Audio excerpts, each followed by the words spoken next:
Hello and welcome to the Bible Difficulties and Answers podcast. I'm your host, Lance Smith. Today we delve into a brief but profoundly meaningful story concerning the Tower of Babel, focusing on Genesis 11:5. This short verse is packed with literary significance, and we'll explore its depths together. We'll discuss the concept of theophany, similar to anthropomorphism, which longstanding and attentive listeners know we've touched on in several previous episodes. But maybe our focus should be on the language used in this verse. Is it heavy irony? Is it sarcasm? For just 17 words in this verse, which we typically speed read through to get to the heart of the story, there's a lot to unpack here. As usual, I'll present various opinions from my research and conclude with my own thoughts. Show notes will include links to all we discuss. Are you ready to dive in? All right, let's learn together. Let's start by reading Genesis 11:5 from the New Living Translation. But the Lord came down to look at the city and the tower the people were building. Now, the problem here, as defined by the Big Book of Bible Difficulties, is this. God is omnipresent, that is, everywhere at the same time, which we see in Psalm 139, 7 through 10. But this text declares that God came down to see the city that men had built. But if he is already here, then how can he come down here? Now, the solution for the Big Book of Bible Difficulties is this. At first glance, this verse seems straightforward, but it poses a theological question. If God is omnipresent, as Psalm 139, 7 through 10 declares, how can he come down to see the city and the tower? The Big Book of Bible Difficulties offers a solution suggesting that God came down as a theophany, which is a special, localized manifestation of his presence. These theophanies often appeared in the Old Testament. For instance, God appeared to Abraham as a man, that's Genesis 18:2, and came down to speak to Moses, that's Exodus 3, to Joshua, that's Joshua 5:13 through 15, and Gideon, this is Judges 6, in similar manners. All right, as we begin today, let's quickly clarify that a theophany is an appearance of God to a person. Later in today's podcast, we'll explore 4 examples of theophany in the Old Testament, as mentioned here by the Big Book of Bible Difficulties. First, this is really a wonderful piece of literature reading the first 9 verses of Genesis 11. From the Interpreter Foundation, in an article titled Old Testament Commentary, Genesis 11 Overview, the Tower of Babel, we read, and I quote, "In the 9 verses that make up the account of the Tower of Babel, we have a short but brilliant example of Hebrew storytelling. To begin with, we marvel at how, in 121 words or 2 minutes, the author has created a literary masterpiece. Ingenious word and sound parallels between verses, ironic linkages between sections and ideas, and a beautiful economy of style are readily apparent to readers of Hebrew. In its original tongue, the prose turns language itself into a game of mirrors," close quote. All right, consider this. The builders aspire for the top of their tower to reach unto the heavens. We see that in Genesis 11:4. Yet, in Genesis 11:5, the Lord had to come down to see it. Gordon Wenham observed, and I quote, "With heavy irony, we now see the tower through God's eyes. The tower which man thought reached to heaven, God can hardly see." You can find the link to Wenham's quote in the show notes. It's also worth noting that in the original Hebrew, the proper name Hashem, which denotes mercy, is used throughout this account. God is acting here not as a judge, but as a merciful deliverer. The Lord, or Hashem, came down. Besides the obvious anthropomorphism, there is literary irony. God descends to see the highest of humanity's achievements. The Bible Ref website adds this, and I quote, "This verse is probably intended to be taken in a dry, almost sarcastic tone. The text reveals that God chooses to come down to even see their tower.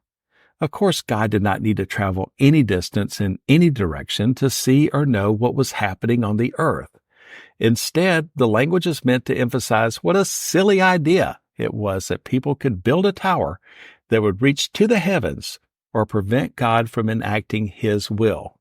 In a more direct sense, this verse shows God playing along, much as He did when Adam hid from Him in the Garden of Eden and God called out. That's Genesis 3, 8 through 10. Now, let's delve deeper into the concept of theophany, which is key to answering today's Bible difficulty. Theophanies, as we have noted, are manifestations where God appears to humans in a perceptible form. These events often carried significant theological and narrative weight in the Old Testament. For example, in Genesis 18, God appears to Abraham by the oaks of Mamre. 3 visitors, one of whom is identified as the Lord, come to deliver a message. This appearance not only signifies a moment of divine intervention, but also establishes a personal relationship between God and Abraham. Similarly, in Exodus 3, the theophany occurs through a burning bush.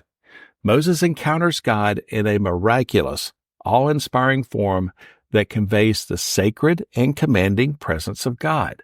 The bush is burning, but not consumed, symbolizing God's eternal nature and His imminent action in delivering the Israelites from Egypt. In Joshua 5, 13 through 15, God appears as the commander of the Lord's army. This theophany reassures Joshua of divine support as he prepares for the Battle of Jericho. The appearance serves to bolster Joshua's faith and underline the importance of divine guidance and assistance in the Israelites' conquest. Finally, in Judges 6, the theophany to Gideon happens under an oak tree. Gideon, who is threshing wheat in a winepress to hide it from the Midianites, is visited by an angel of the Lord. This encounter transforms Gideon from a timid individual into a mighty warrior, emphasizing how divine presence and assurance can alter human destiny and courage.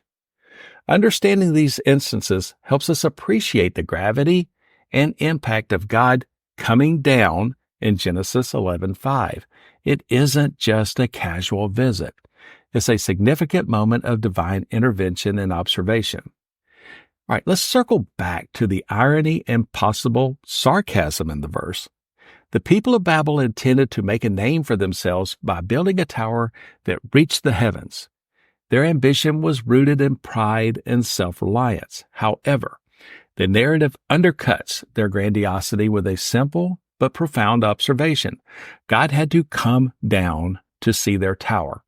This implies that from God's perspective, their monumental achievement was minuscule.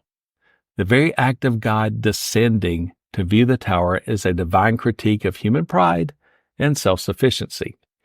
This irony serves a dual purpose. Firstly, it highlights the futility of human efforts to attain divine status or approval through grandiose projects. Secondly, it underscores the transcendence and omnipotence of God. No matter how high humans build, they can never reach the divine realm through their own efforts. God's act of coming down is both an act of judgment and a demonstration of His inherent superiority. In a broader sense, this verse and the entire Babel narrative addresses themes of unity and division. The people of Babel were united in language and purpose, yet their goal was self-serving.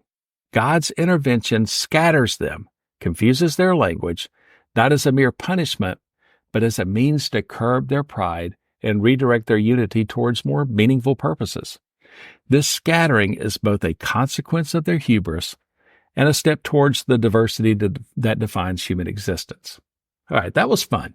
There was a lot to unpack and explore in this verse's short 17 words. Next week, we'll begin our first of 4 episodes on Abraham, starting with Genesis 11:28. We'll explore how Abraham's family could be from the Ur of the Chaldees, when other passages suggest that his ancestors came from Haran.